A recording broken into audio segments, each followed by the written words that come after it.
Hello, dear students.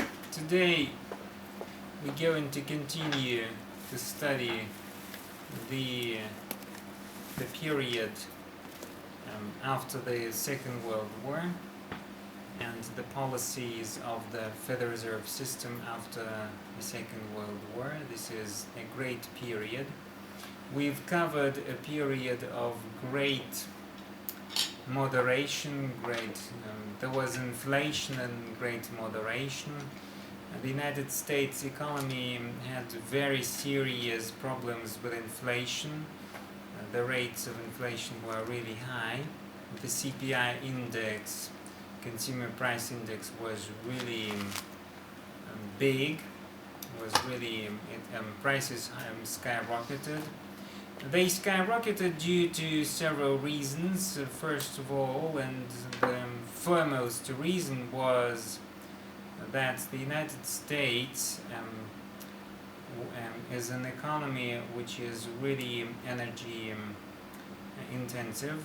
It consumed lots of oil and lots of gas and other types of energy and fuel. And in the 1970s, in the early 1970s, there was the war in the Middle East, the Israeli-Arab War, the fourth Israeli-Arab War, Yom Kippur War, so-called. And after this war, during this war, 1973, 1975, the economies, the governments of Saudi Arabia, Qatar, United Arab Emirates, so these countries in the Middle East, Syria, Iraq, Iran. In the 1960s, they created an organization which is called, which still exists. This is the Organization of Petroleum Exporting Countries.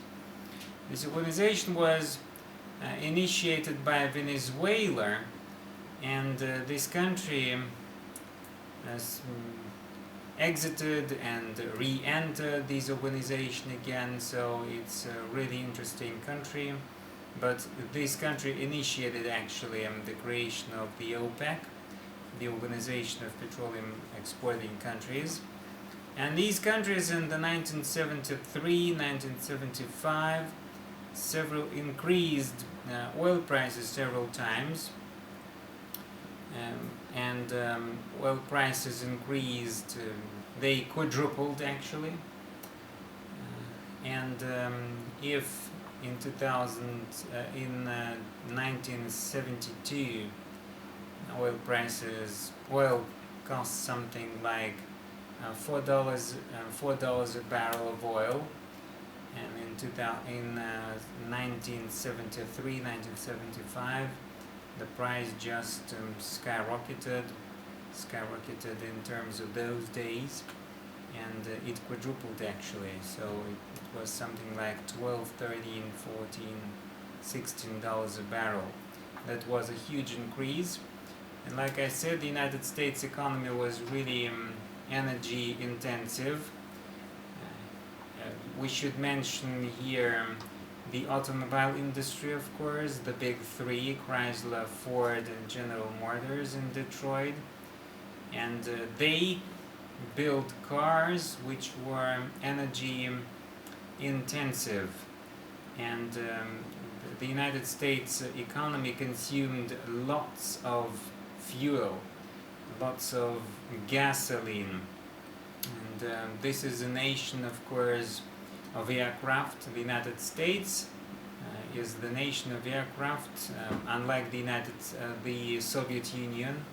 In the Soviet Union, we did not have so many airplanes and planes. We thought our policy was that we should build missiles, and missiles were quite convenient in bombing other countries and in securing the national stability. So that was our policy, whereas their policy was to build as many airplanes as possible and they had thousands, tens of thousands of airplanes actually in the Air Force of the United States. And so they needed jet fuel, gasoline, simple fuel, and heating oil, and many other types of oil products. And the world oil price really quadrupled, and that was a serious problem for the United States economy. But for the economies of Europe and Japan, especially Japan does not have any kinds of resources. They imported energy from other countries. In Europe, there are several countries which are developing oil fields, of course. Countries such as Great Britain and Holland, and Norway. They are actually extracting oil. They develop oil fields in the North Sea. But still, the problem was very harsh. The economic situation was really difficult, especially again Japan and Western European countries. They were hit by the crisis, and in Great Britain, Prime Minister advised the population to heat only one room in their house. And because in Great Britain, as you know,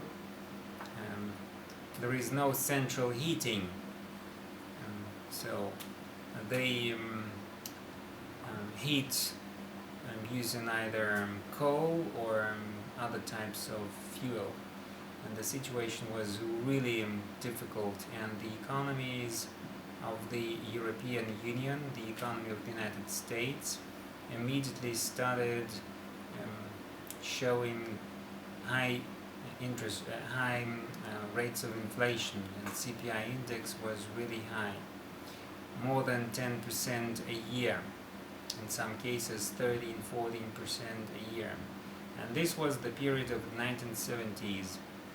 And then, like we said, came Paul Volcker. He was the chairman of the Fed in the 1970s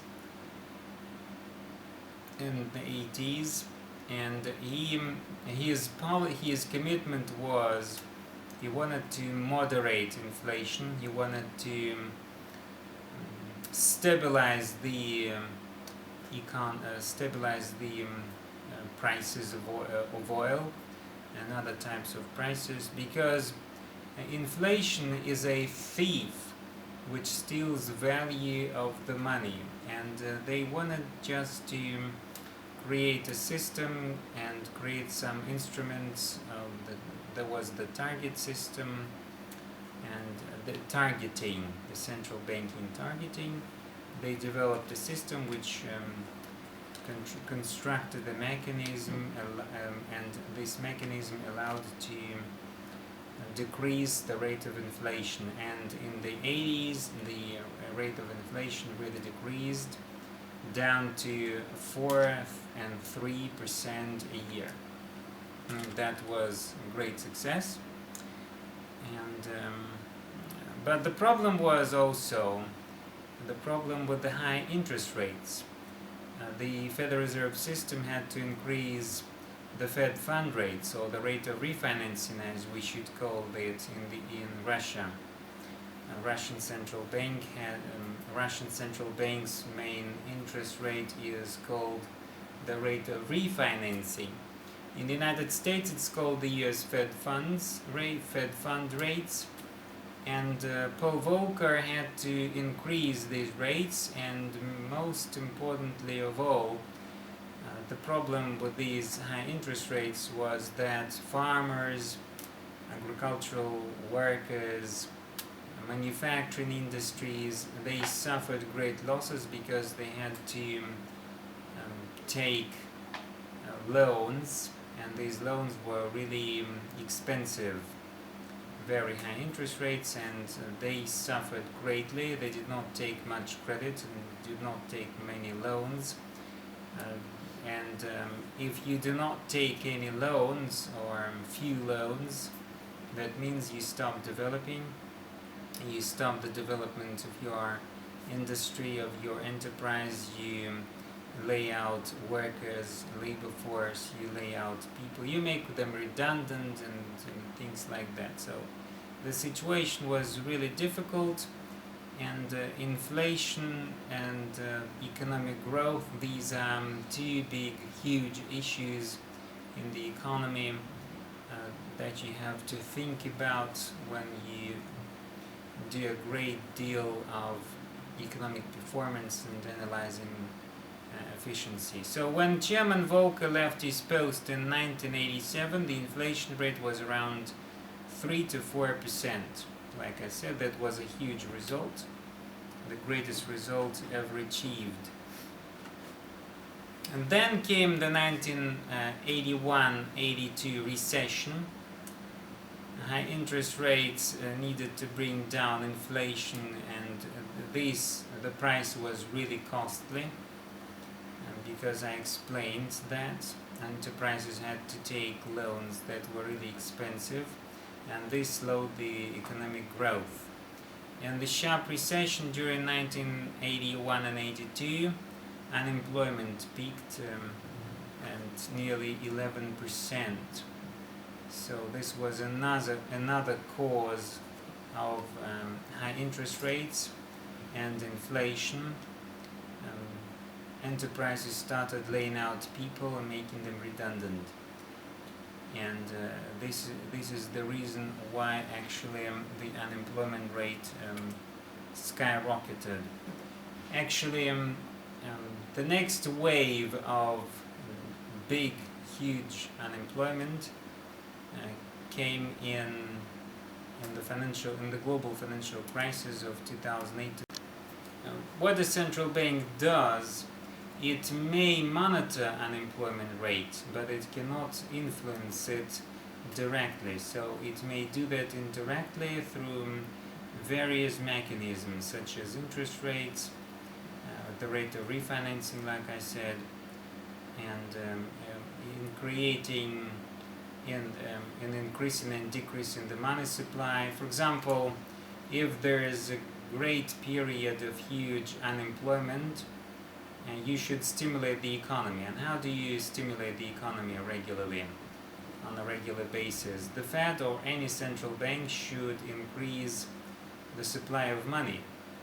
So it should print actually the US dollars, and after that comes a period of great transformation. The economy starts to recover, and this recovery is going to lead into a period of economic growth, and economic growth is always a period of when the unemployment rate decreases actually. So through this way, this kind of mechanism is used to indirectly influence the rate of unemployment, and this unemployment rate actually decreases. The Great Moderation period began when there was a new chairman, the Fed chairman, Alan Greenspan. He was actually the chairman of the Federal Reserve System right up to 2006. He left his post just before the greatest financial crisis since the Great Depression in 2006. And Ben Bernanke took his post in 2006. He became the chairman of the Fed and left his office in 2012. Actually, this was a really ironic maybe situation, because Ben Bernanke before that was an expert in the Fed also. He advised American presidents on the economic policy in the United States, and he really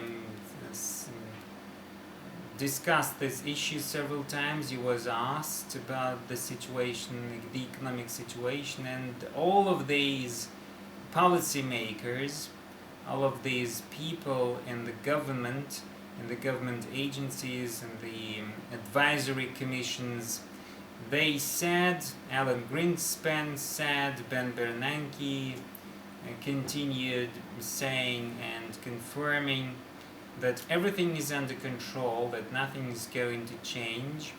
So the situation is like any kind of situation. In Russia we had the same situation before 1998 crisis, before the default in Russia in August 1998.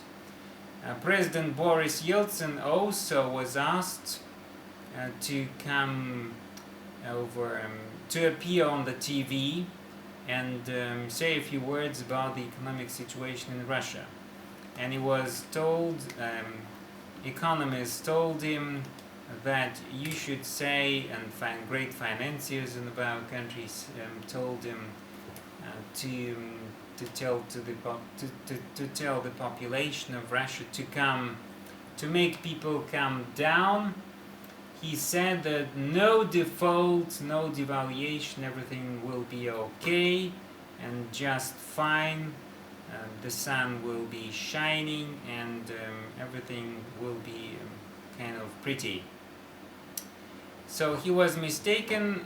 His mistake was just that do not ever listen to policymakers, do not ever listen to economists in their predictions. Predictions are things which are really changeable like weather.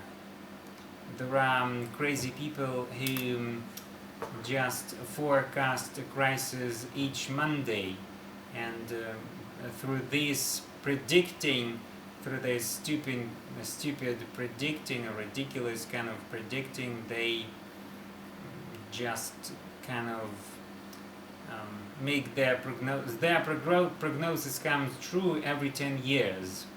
It is possible if you say that there's going to be a crisis every Monday, so once upon a time, in 10 years' time, there's going to be a crisis, right? And this is the thing which can always happen, actually, crisis. Economic forecasts are really kind of speculative things. For example, in order to there are some economists who forecast oil prices or gas prices, and they're always mistaken in their prognoses.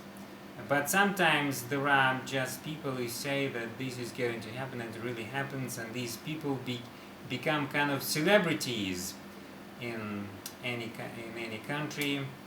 But time goes by, passes by, and after some kind of sort of 2 years or 3 years time, they make another prognosis, and they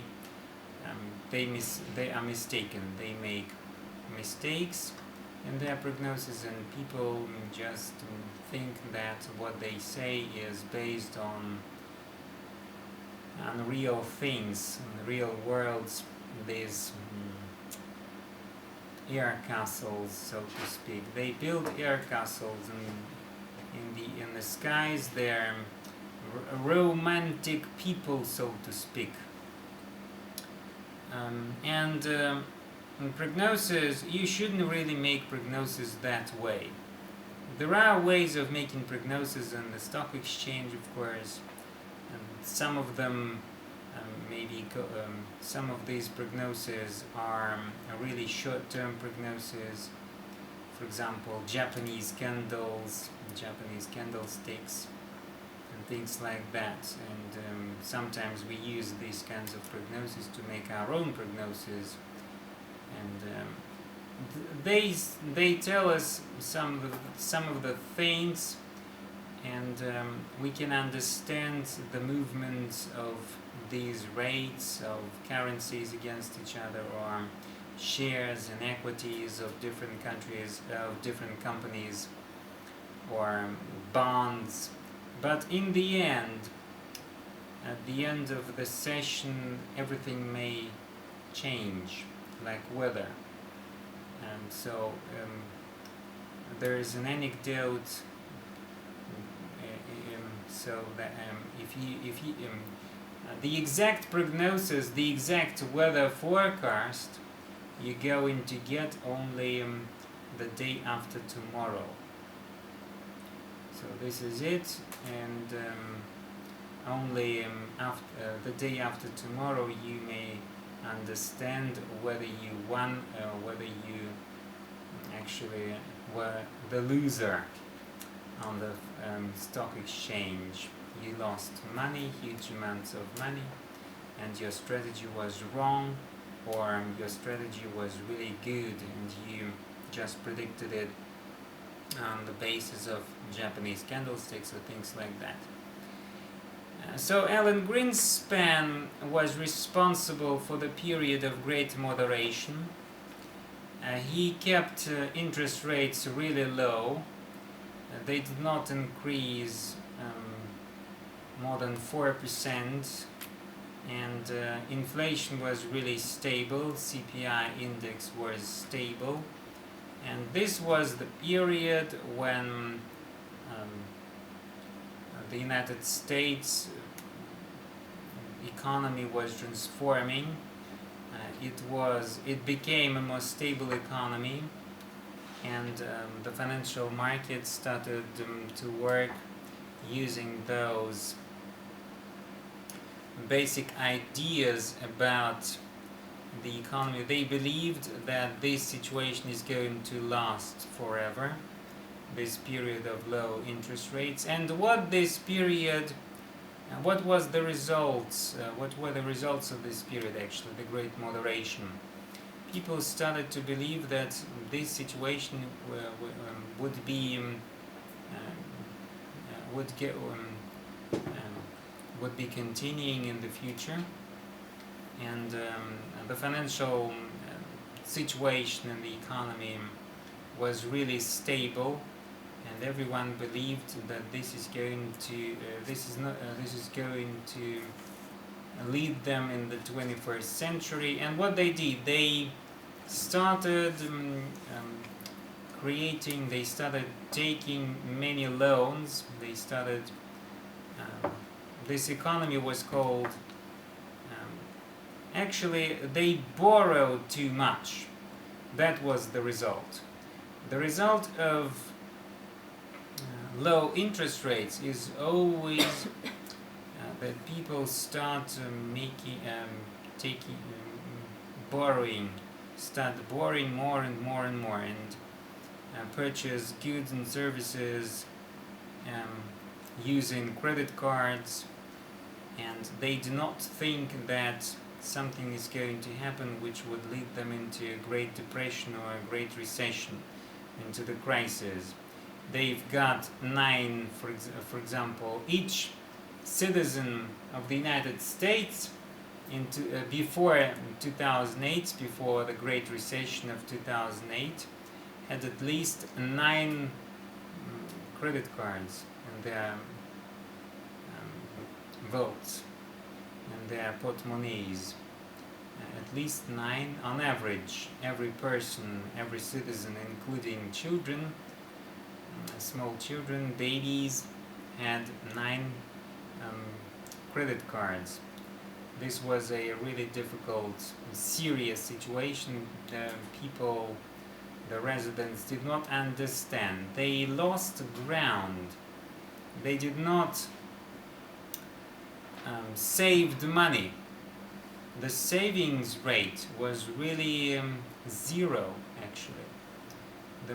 We try not to keep it in banks because we do not trust the banking system of Russia, because every day we watch the news, we read newspapers, and each day the Central Bank of Russia just takes away their licenses for the banking activities. For example, today 3 banks were closed. tomorrow there'll be another two banks that are going to be closed. And we are afraid of this kind of situation, despite the fact that in Russia there is this depository insurance policy. We've got this depository insurance policy, we've got an organization that actually insures our deposits in commercial banks, but still this sum is something like 700,000 rubles, and sometimes this is not enough for our savings to be kept in commercial banks. And still, despite the fact that this is an effective policy in every country, we still are afraid of losing our savings, and this is the reason why we keep money at home, under the pillow, under the mattress, or like in the Soviet period there was also a sort of a anecdote. The best way to keep your money safe is keep it in a can, in a tin can at home. So the situation with the Russian banking system is really serious, and we do not trust our banking system. At least I don't trust the Russian banking system, and I prefer, if I've got money, I would just spend it or save it at home in a tin can. This is the best way to store the value of your money, or buy the US dollars or the euros, the foreign currency. You should really think about that. You should invest money and diversify your investment portfolio using various kinds of assets. And the most popular assets in Russia are the US dollars. Then comes the euros, maybe followed by Chinese yuans or Japanese yens or Swiss francs or Great Britain's pound sterlings. But of course the majority of population prefers US dollars. And I think this is a correct policy. This is an individual plan. You should always think individually. You may be remaining a patriot of your country, but you should be always thinking about your future, and your future is your children or your parents, and your health, your education. And in order to be able to keep your health in good order, if you want to get a good education, if you want to push your children to good institutes, good universities, you should be thinking about where you're going to invest your money. And the best way to do that is create that kind of savings in the US dollars, because the US dollar is not going to bankrupt in the near future. In 20, 30, 50 years time, the dollar is going to be the leading currency in the world economy, in the world monetary system, and I don't believe that it's going to collapse. Actually, those people who believe in the collapse of the US dollar are just people who want to destabilize the financial markets, the foreign exchange markets, in order to make use of their manipulations. Because when people say such things, their ideas, their speculations lead to some changes in the rate of one currency against the other. And they use this vacuum, this short period of time when the US dollar starts to decrease against the euro, for instance, or Chinese yuan, and they just buy these cheap dollars and after a period of time, some time in the future, they sell dollars, make arbitrage. This is called arbitrage, and they just take their money back. They receive profits, they get profited, they receive margins. And so I believe that those speculations are rather behind all of those rumors that dollar is going to collapse. But in the end, we see only the strengthening of the United States currency. Actually, history shows that each crisis that happened in the past, crises such as the Great Depression, the oil crisis of the 1970s, and the last financial crisis, all of these crises hit Japan, Western Europe, Russia, Mexico, China, South Korea, but not the United States. So the United States was only profiting from those financial crises in other countries because those countries weakened, their economies weakened, their GDP rates, GDP growth rates dropped, but the United States actually won in that particular situations, and the United States dollar only strengthened and more and more and more, despite being the fact that the United States dollar is one of the most speculative currencies in the world. And this is the reason for their keeping interest rates low. They may allow it. Other countries cannot allow their currencies to float freely. They cannot make their currencies really freely float currencies or freely float regimes, foreign exchange regimes. But they keep their interest rates low, and they always take advantage of other countries' weaknesses. They take advantage of our weakness in the economy. Our weakness is that we are an oil exporting country. We do not produce real manufactured goods. Well, we do produce some good manufactured products, and we export products such as weapons and things like that. But still, in the end, the majority of goods and services which are produced in the world are being produced by China, the United States, Germany, and countries such as these other G7 countries. So, Russian ruble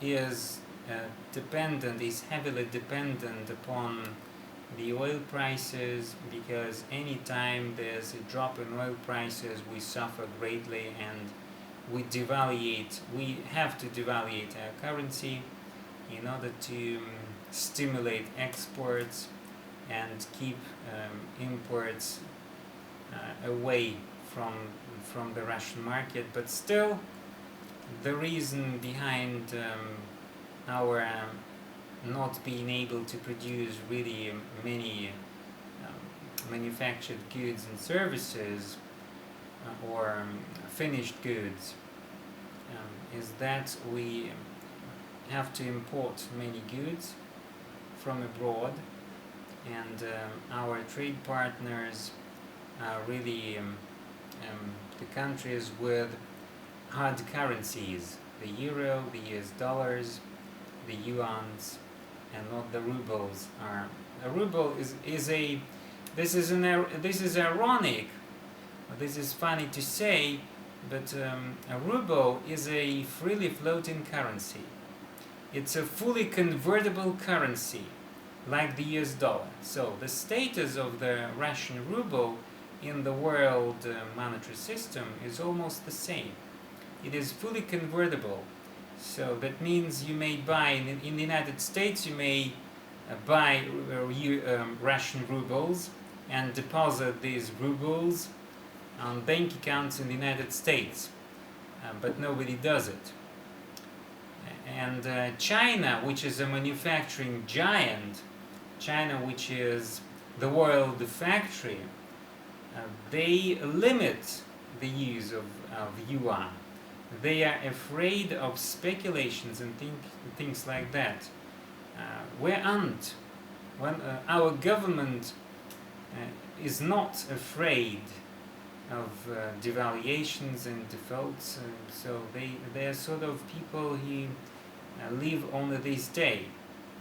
They do not think that this situation may lead to another 1998, August 1998, when some person, some government official comes on TV and tells us that there's so, ladies and gentlemen, we declare a default on our foreign debt, and we're going to devalue our currency and things like that.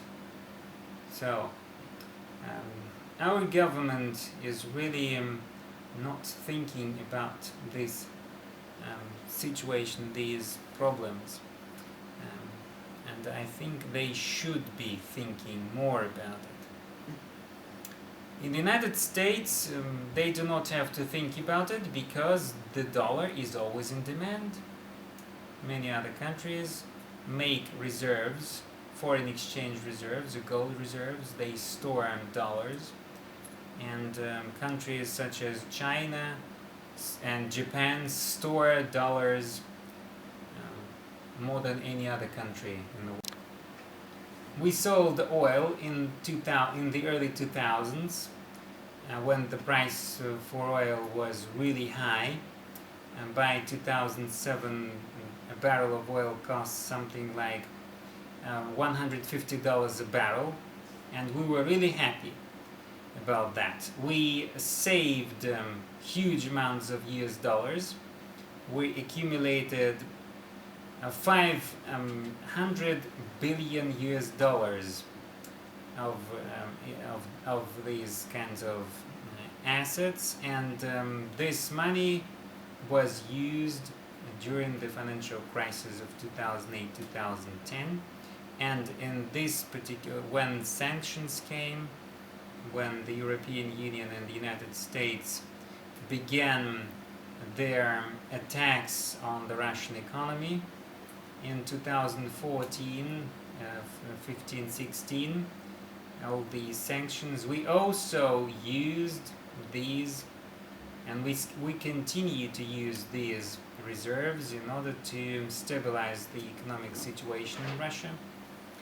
And they do not actually do anything clever, so to speak. They just take money and invest it in building roads, building homes, schools, kindergartens, infrastructure. They do this on a regular basis. This is actually a good policy, but still it does not, they do not make any innovations. They do not renovate the economy of Russia. And this is a real problem. You should be using this money, these reserves, but we should be using it more clever, on a more intellectual basis. We should invest it in the science. We should create our own products, our smartphones. But we do this. Yes, we do this. We try to innovate. We try to invent some kinds of new ideas, new products, but they are rare.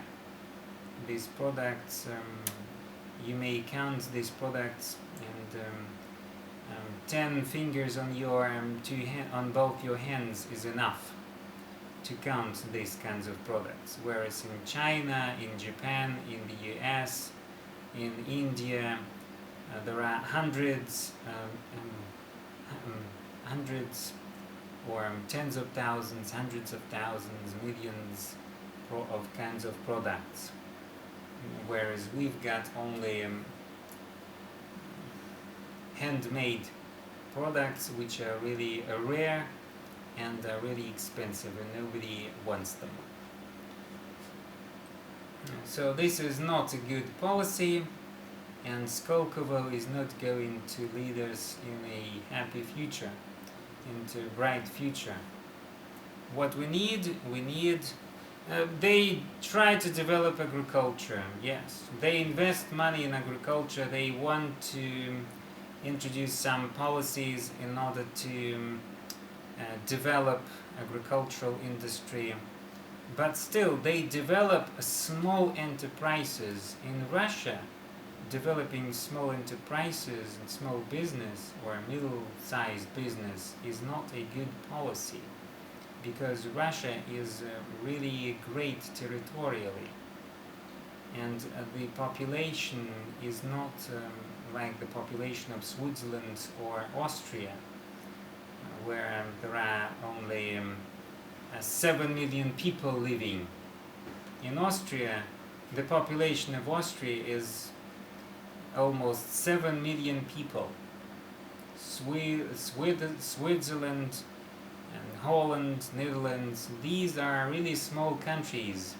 They may do that. They may develop small business in agriculture. But in Russia, if we develop small business, we're going to be hungry all the time, because small business always keeps prices really expensive, really high. They produce, the less you produce, the higher is your price, right? So only huge enterprises may produce agricultural products at competitive prices. Only huge enterprises, huge farms, because the more you produce, the less is the price. This is an economic law, the law of demand and supply. It exists. Nobody actually says that it's not true.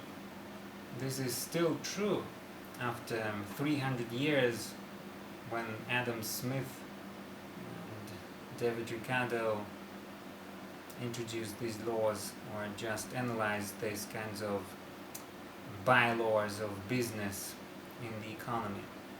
And Stalin believed that he was a real pragmatic person. He was not a Hitler kind of person. Hitler was hysteric with his hysteric speeches, but Stalin was a really pragmatic person. He believed in economics and economy, and he always said that we should develop that kind of farms, huge farms, and that's why there was this period of collectivization. That was a really difficult period, a really bloody period. But the situation in the country was such that if he did not do this, the country would have died of hunger. People would have starved of hunger. And the situation was really difficult in that kind of period.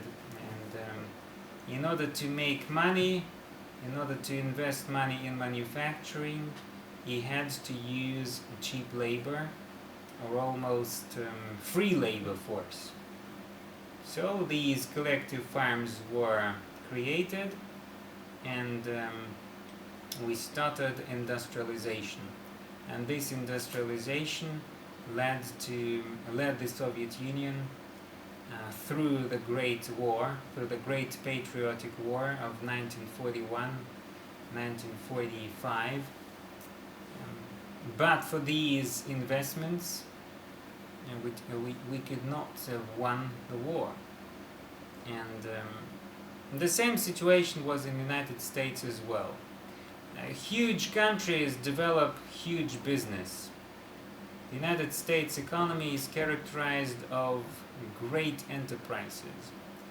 They've got transnational corporations, and the majority of world multinational corporations or transnational corporations, they are based in the United States.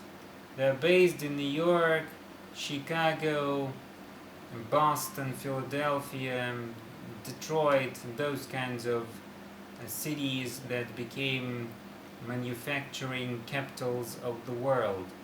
Detroit is the automobile capital of the world. New York is the financial capital of the world. Philadelphia is the banking and manufacturing center of the world, the capital of the world. Boston, many other cities, Chicago, the financial and foreign exchange capital of the world. So the future center, the forward center of the world, derivatives, they do this on the regular basis and they develop their economy really successfully.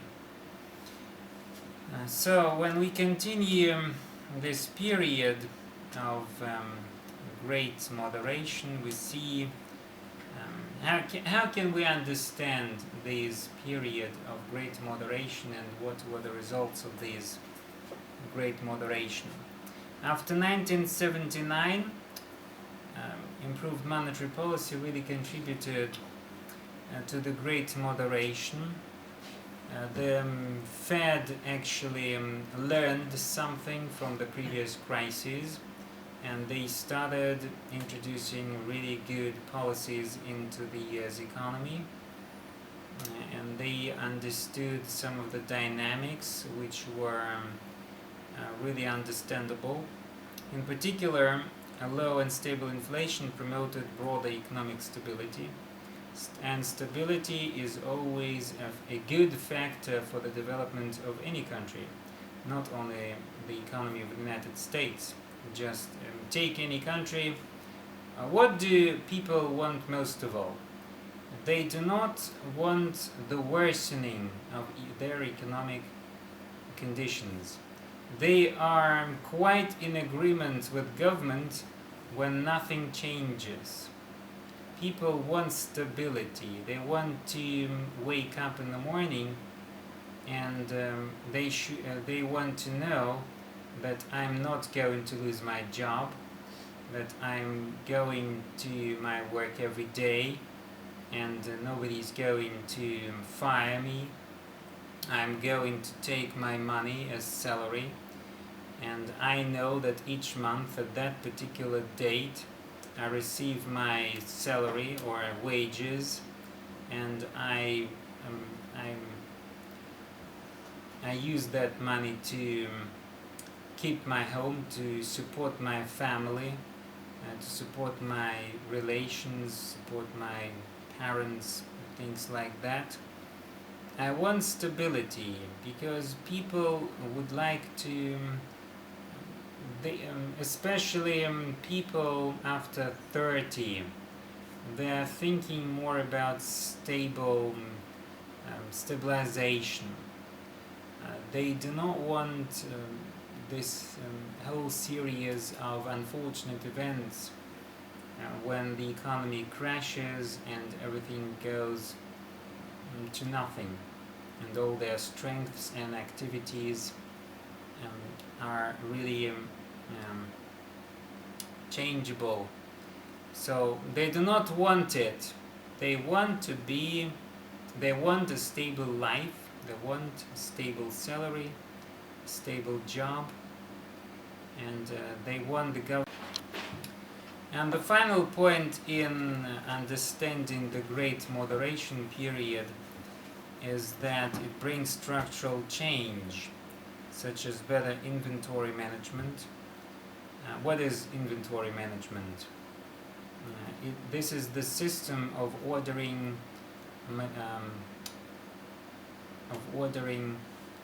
semi-finished goods, materials, resources. In the past, in the 50s and in the 60s, enterprises kept really huge inventories.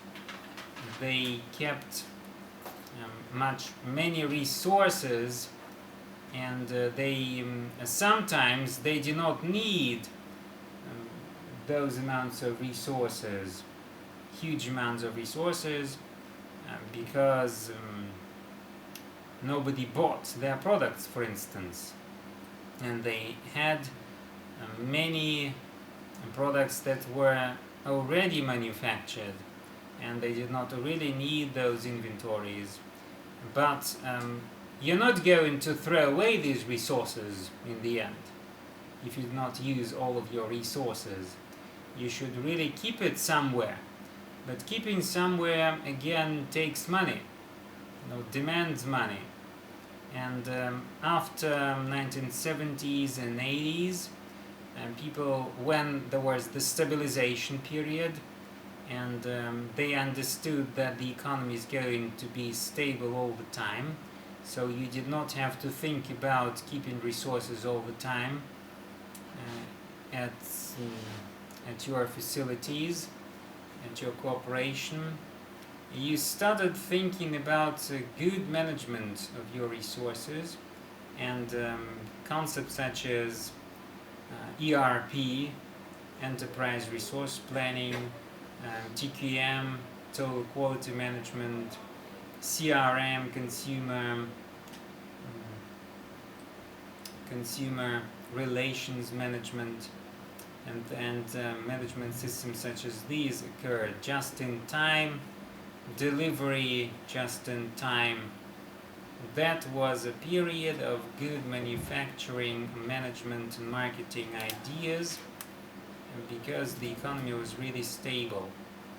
And structural change, such as better inventory management and so-called good luck, also contributed to the economy, to the economic growth of this country, and to the ideas that were created in those periods.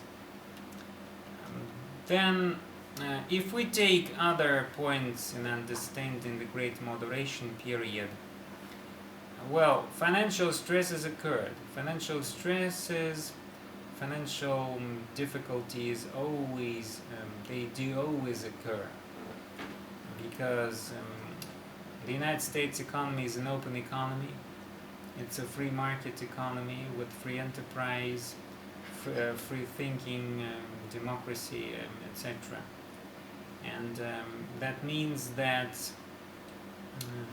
all those assets, currencies, are going to fluctuate at stock exchanges, at the New York Stock Exchange, at the Chicago Mercantile Exchange.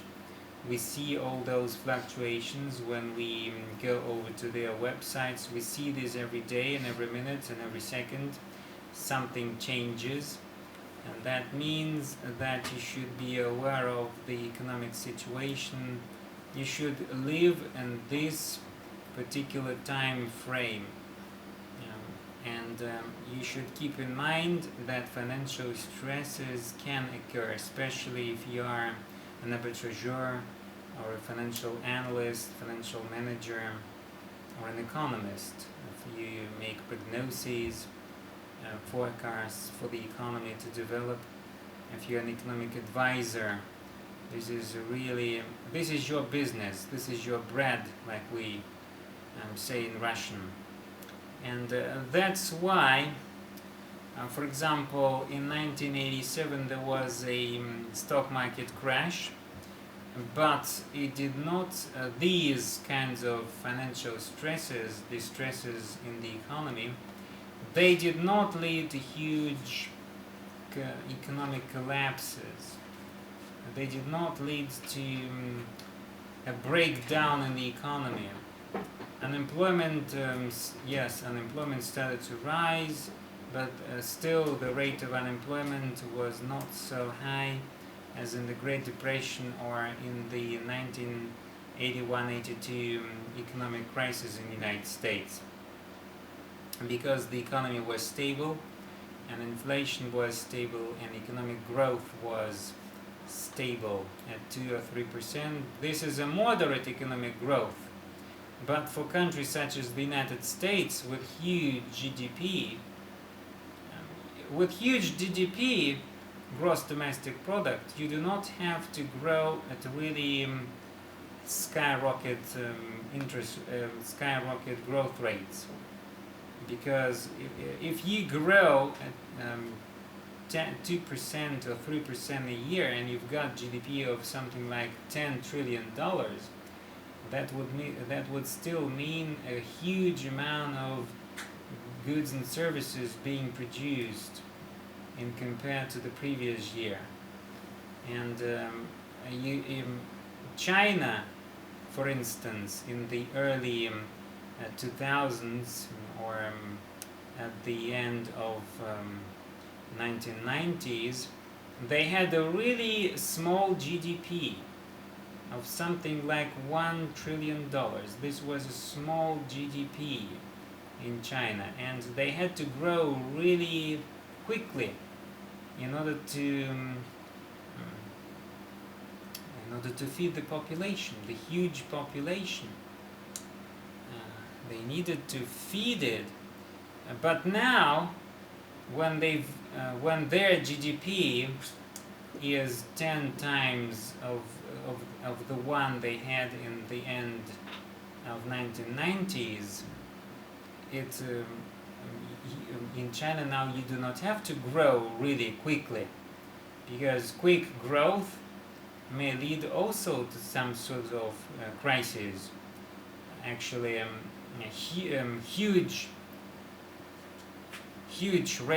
growth rates may lead to overheating the economy, and the overheating economy leads to busts, to collapses in the economy and economic crisis.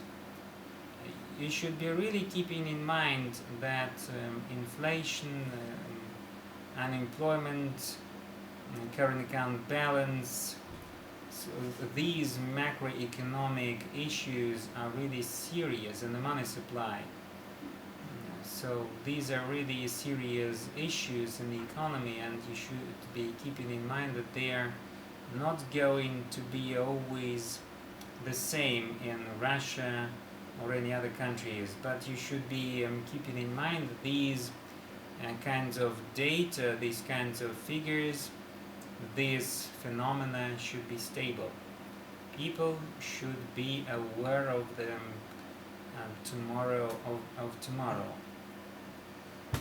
They should be they should feel safely about tomorrow. I would like to wake up and I would like to go to work, to my studies, and I'm not going to think about money all the time. I would like to receive my salary constantly and at the same amount of money, but I want this stability, so that I'm sure my children and I would wake up in the morning and will go to school, to the kindergarten, to work, and I would drive my car. I'm sure that I'm going to purchase that specific amount of fuel at a gas station, and things like that. I'm going to do myself a good thing about that. Actually, one exception of the financial distresses in those days was the period of dot-com bust and boom and bust. Before 2001, there were really many enterprises created, and these enterprises worked in the internet, and they were called dot-com. Dot-com means company, corporations, and they were just created in a flash. There was a really short period of time, and they were created in thousands, these enterprises, and they undermined the business activities of existing enterprises. For example, they sold books cheaper than they usually sell them at bookstores. They sold everything cheaper, and that was the way of distressing the economy, destabilizing the price system, and but their growth, the growth rates of these internet companies was so big, was so high, that investors, some financial investors and advisors,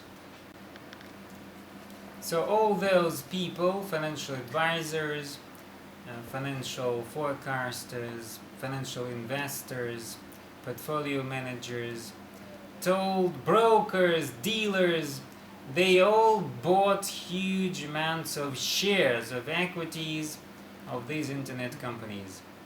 The only investor who did not do this was Warren Buffett.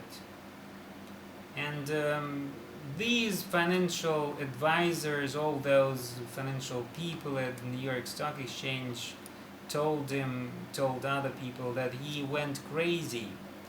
Why are you not investing your money in these companies? Because their growth rates are really high, the highest. And he said that I'm not going to invest in something I do not understand. I do not understand how can these companies grow at such high rates. They do not do anything. And by the end of in 2001, his idea actually came true. Those internet companies collapsed, and everyone went bankrupt. And those financial analysts, those dealers, brokers, etc., they remembered the words of Warren Buffett, what he said. But what did he do? In this stock exchange collapse, he bought cheaply other company shares, and he gained lots of money out of the situation because he had money, whereas other investors did not have.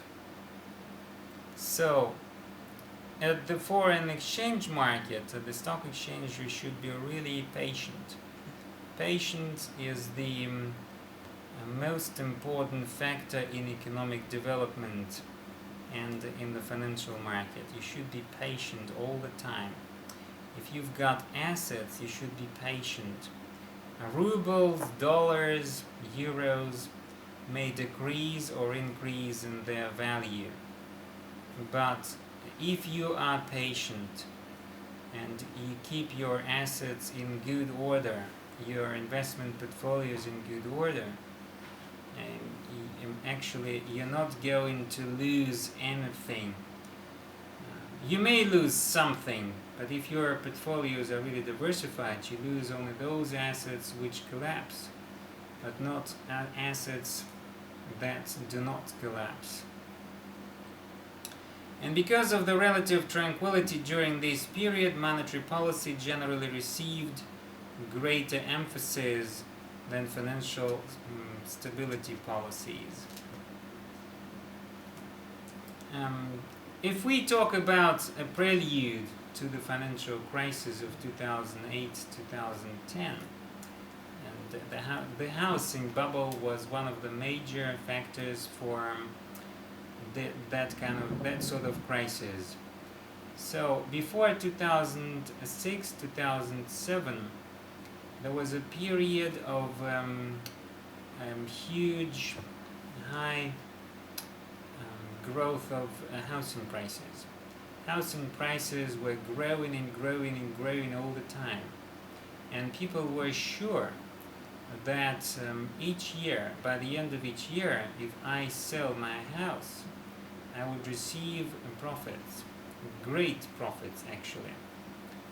House prices kept soaring 150% a year, something like this. So by the end of each year you received great amounts of money. And what did people do? By the end of this period, they did not sell their homes actually. They did a more clever thing. They bought their homes in credit. And all Americans buy homes in credit. So they take loans, they borrow money, from banks, something like 33-year mortgage at low interests. And by the end of the year, when the value of their home will have increased, they take another loan. They borrow more money and they accumulate their debt on a special account. And they receive an opportunity, they get an opportunity of buying something else. For example, they may buy a car, they may buy a garage for this car, and things like that. They may take this money and use it as for education fees of their children in universities and schools and things like that. So people were hugely in debt. And these people sometimes were people who could not repay these loans. They did not have enough income in order to be able to repay all those loans back to commercial banks. And when in 2006 there came a collapse in housing prices, they could not ask for more loans. They could not ask for more money to be borrowed, and they were left with nothing. Banks started taking away their homes. The wave of stagnation, the wave of foreclosures began, and these homes were foreclosed and people were left homeless in the end. 800 families in 2008 were left homeless each day. The only things they had were cars, and they slept in cars using parking facilities. And the situation was really difficult. Some people became homeless, and they were poor people actually. The interesting thing about this whole business is that before 2000s, banks were not so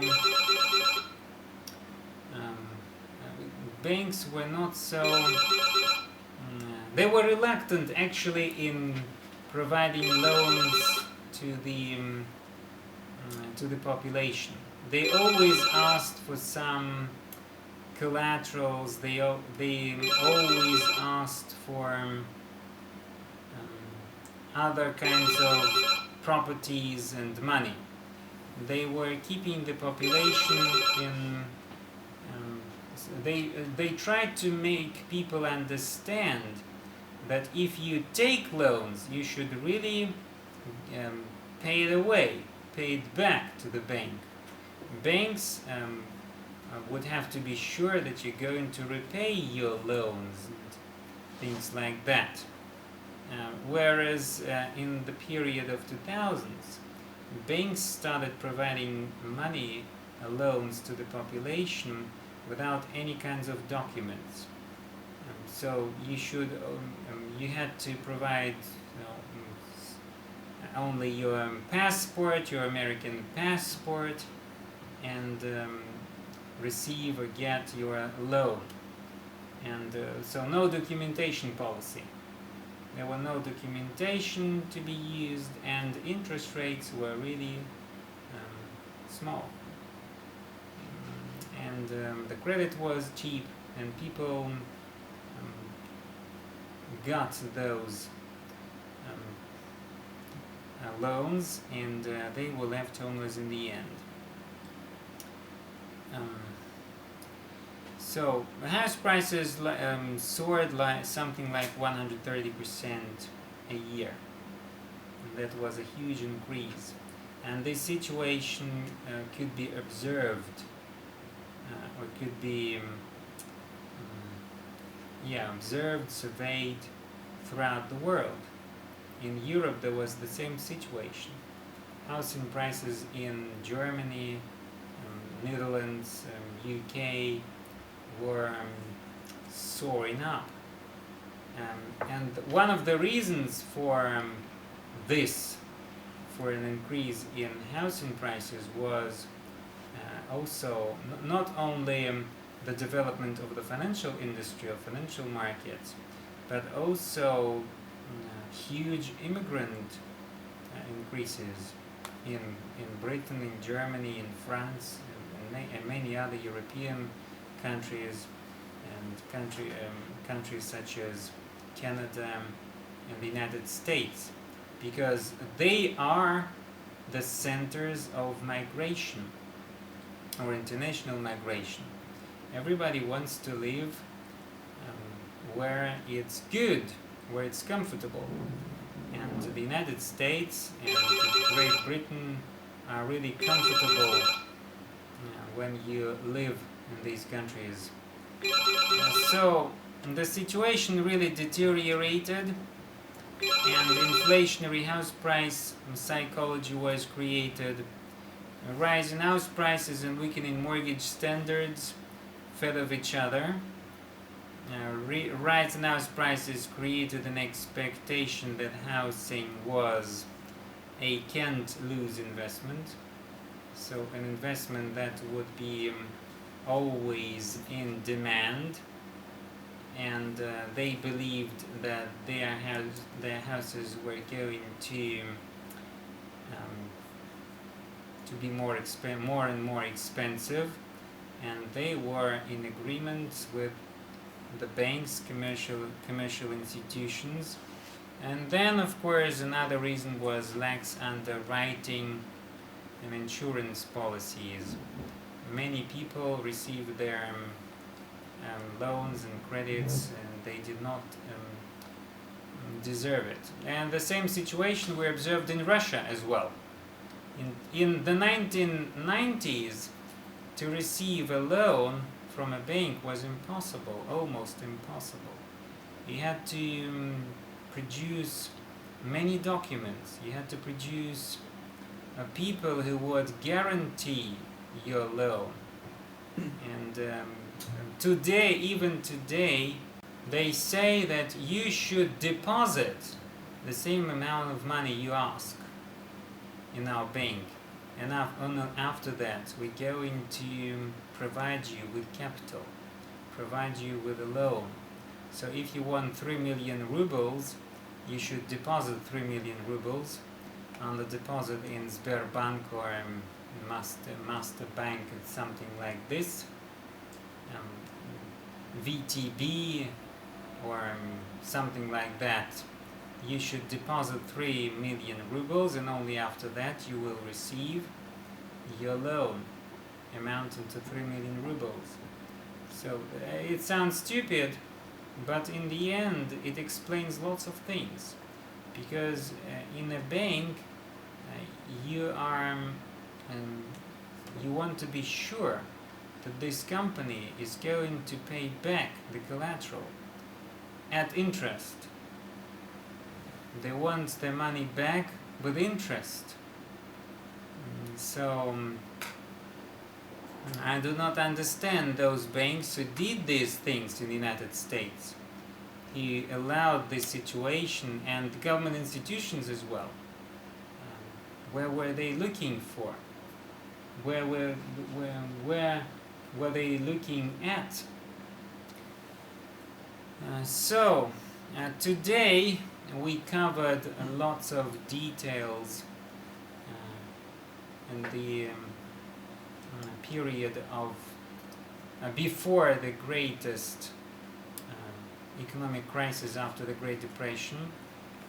We learned what a great moderation period is, and what kind of inflation there was in the United States and how they managed this situation.